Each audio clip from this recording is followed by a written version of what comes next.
யூடியூப்ல இந்த மாதிரிலாம் நீ பண்ணேன்னா உனக்கு நிறைய ஃபாலோவர்ஸ் கிடைப்பாங்கப்பா அப்படின்னு அவங்க கிட்ட சொன்னா அவன் எல்லாமே செஞ்சிருக்கான். உப்புல மண்டி போட்டு நிக்கிறதுன்னா ஈஸி வேலையெல்லாம் கிடையாது. அவன் அதை செஞ்சிருக்கான். மிளகாத்தூள் எடுத்து மூஞ்சியில தேய்ச்சிருக்கான். அது கண்ணில் கூட பட்டிருக்கும்.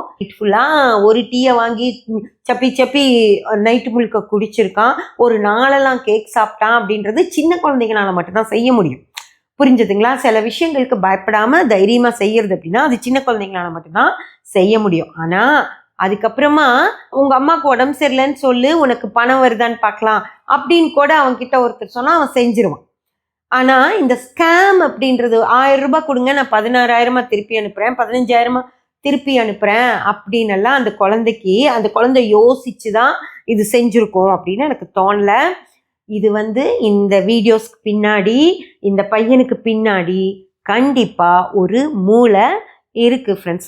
அந்த மூளை இந்த குழந்தைய சில விஷயங்களை செய்ய வச்சு அந்த லாபத்தை அந்த அந்த மூளைக்காரன் தான் எடுத்திருக்கணும் அப்படிங்கிறது எனக்கு தோணுது.